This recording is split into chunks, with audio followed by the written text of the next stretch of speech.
Welcome, student. Now we are going to take the next part, that is called civics. Uh, in this civics, we have total 6 lessons, mm, uh, uh, and 3 lessons for the our first semester, in which the first 2 lessons for this uh, unit test. Okay.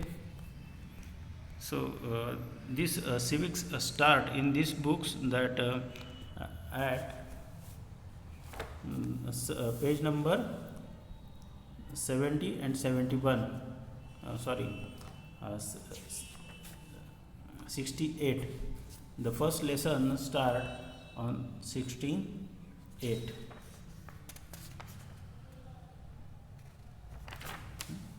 Let us continue with this lesson so we can understand the meaning of this lesson. So there is the first title of the first lesson is introduction. Introduction to the parliamentary system. So student, we have for our rule that system is called as a parliamentary system. Before 1947, we have British rule, which is unjust. So after severe freedom struggle, we get an independence on the 15th August 1947, and after that, after 2 years of conversations between the prominent persons, they introduced this parliamentary system in India, so which is for the welfare of every person and different societies. Uh, so due to there are the differences in India on a large scale, so to give each and every section of the society as a representations in the parliamentary system, they arranged a different they arranged it in a so manner that every group or a caste or a different economically different peoples that have their representative in the parliament. So the welfare concept of these great personalities come into exist. So let us have there are some pros of this parliamentary system, while the defects of this parliamentary system. So let us have go through this parliamentary systems consequences in this first lesson, that is introduction to the parliamentary system. So let us start for a reading and with the explanations. In this chapter, we will learn a machinery or the system of government as a given in the Indian Constitution. These questions would lead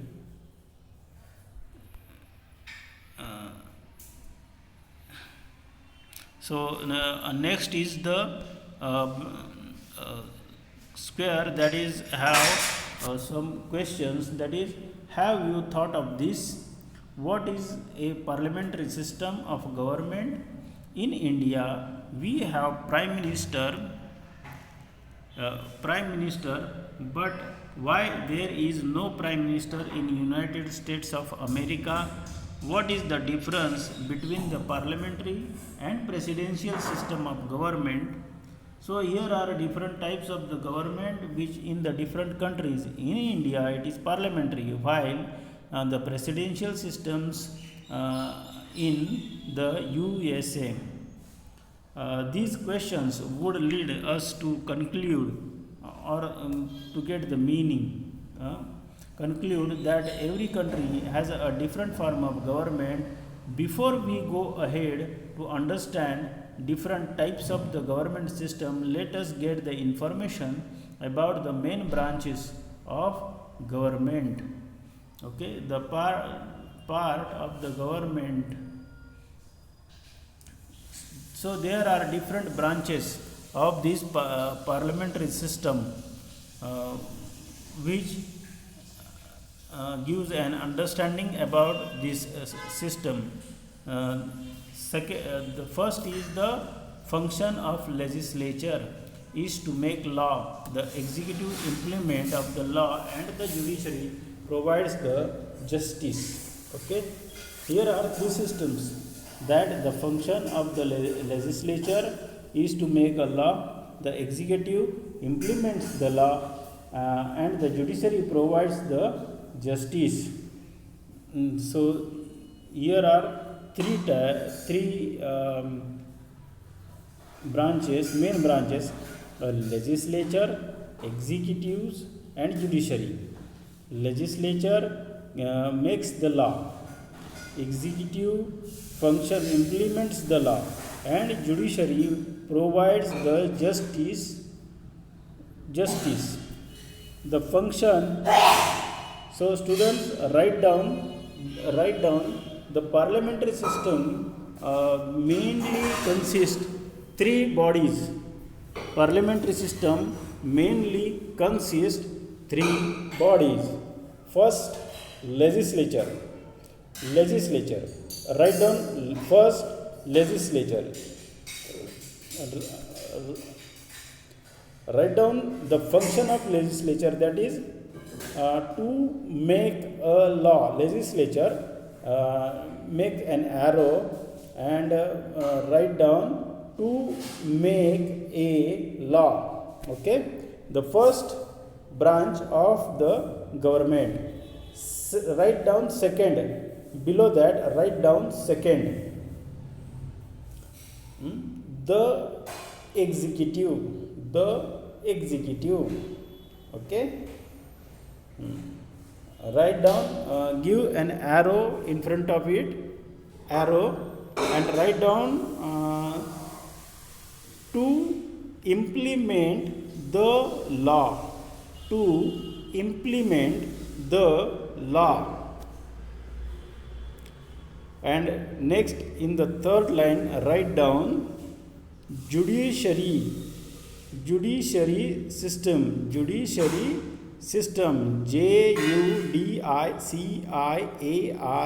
judiciary system.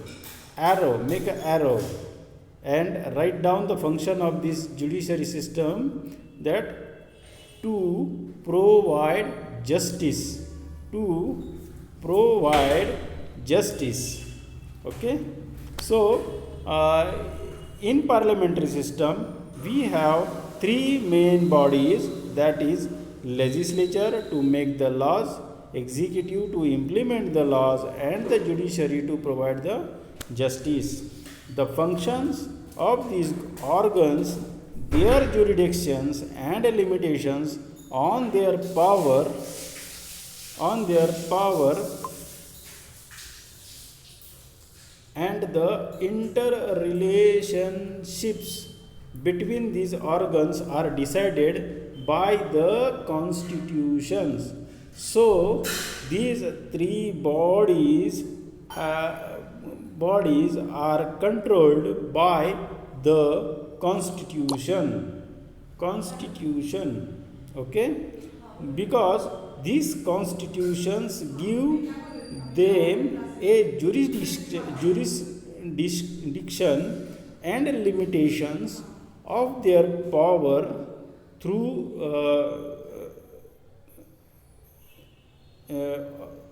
of their power and interrelationships between these organs. These are decided by the constitution. So these three branches follow the constitution, which gives them the direction, okay, and control them. It is in nature of their interrelationship interrelation eh, interrelationships. This is the main word, that is the interrelationship. Each body has a prominent equal relations with each other. Give and take is equal. So here the term comes the interrelationships, okay, interrelationships that determines the system of government adopted in particular country. There are two main types of the government that are followed: parliamentary system and presidential system. So in the whole world there are mainly nowadays there are two systems which are followed in the world, that is the parliamentary system and presidential system. Parliamentary system of government. So here we come to get the information or introductions about the parliamentary system. In the parliamentary system we have mainly three branches,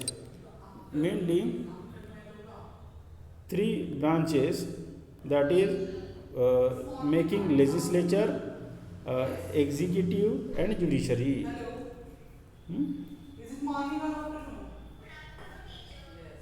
Let us have informations about this parliamentary system. The parliamentary system of government developed primarily in England. This parliamentary system primarily developed in England. The English constitution is an unwritten constitution. The governance is carried out the accordance with tradition and customs and conventions.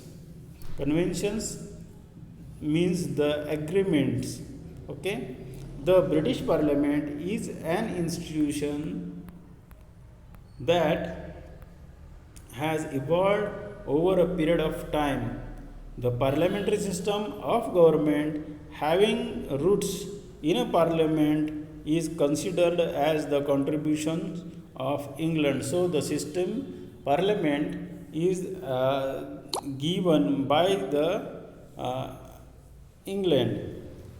India has adopted this parliamentary system. We can see some broad similarities in the parliamentary system of the England and the parliamentary system of India. But when looked at the institutional level, the Indian parliamentary system is different in its content. Let us understand the characteristics of the Indian parliamentary system of government in India. The parliamentary system is the system of governance. The legislature of the central government is known as the parliament. The Indian parliament is composed of a president, Lok Sabha and Rajya Sabha. So in the parliament system, it is a law making body, which is referred as a law making body, and contains three main parts, that is president, Lok Sabha and Rajya Sabha. These both three parts of the Indian parliament makes the law. Members of the Lok Sabha are directly elected by the people. The numbers of members in the house is fixed. The number of members in the house is fixed. It is depends upon the population. Elections to the Lok Sabha are held at a regular interval, that is the period of 5 years.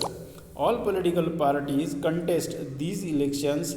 The party which gets more than a half of the seats is considered as a majority party, and the majority party formed the government. Sometimes, when no party gets a clear majority, some parties come together to form a majority and they can establish a government. This kind of governments is known as a coalition government. Today, governments come into existence and having the power of India, but this party, that is Bharatiya Janata Party, has a clear majority. So the Modis as a person or institutions have a large effect on this government. In this way, candidates directly elected by the people become members of the legislature, and the party in majority gets a chance to form the government.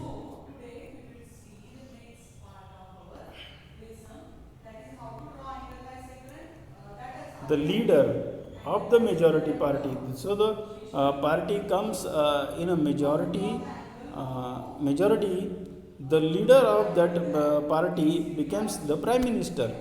He or she select the candidate for ministerial positions from among his colleagues. So the prime minister chooses his colleagues through his party members who are get elected in the election. The Prime Minister and the Council of Ministers chosen by the Prime Minister together forms the executive in the parliamentary system of the government. In parliamentary system, the executives have a dual responsibility. As an executive, they have to implement law. Second, as they are the member of legislature, they also have to fulfill responsibilities of the legislature. So they makes the law and executive implement the law. The prime minister and the council of ministers is responsible to the legislature for all their actions and policies. It means that council of minister has to work with the legislature. It is for this reason that the parliamentary system is known responsible system of government. So here comes the meaning of the executive body, that the parliamentary system is called known as a responsible system of government. Another distinct characteristics of the parliamentary system of government is collective responsibility. What? Collective responsibility. So here no one person can get the responsibility or power in his personal hand, but this the governmental responsibility is a collective responsibility. Whole ministerial body has an responsible for their act, the government act. Decision taken by the ministry is considered as the decision of the government. The entire council of the ministers is the responsible for this decision. So any minister any minister in his ministry declare the decisions. So, but the whole council of ministers is responsible for this decision. In the next two chapters, we will see with the example how the principles of the collective responsibility is brought into practice. In the parliamentary system, the executive is the dependent upon the confidence of the legislature in them. So every government must have a confidence of the legislature in the parliament. This means the council of ministers remains in the power till it enjoys the support or confidence of the legislature. If the legislature feels that the executive does not work in accordance with its wishes, it removes the executive from the power by the passing a no confidence motions against the executive. No confidence motion is an executive effective tool of the keeping check over executives. In the parliamentary form of government, the legislature is a supreme institution. So, in the parliamentary system, legislature is a supreme institute. Legislature is a supreme institute. Underline this. Underline. Okay. Elected representative of people express demand and aspirations of the common people in the parliament. The parliament decides upon the issue of public welfare since it is the house of representatives of the people and expresses a sovereign authority of the people. It is considered as the supreme body. Supreme body. So, student, we will stop here. In the next lecture, we will continue with these lessons, and after that, we will complete these lessons into the next lecture. Okay.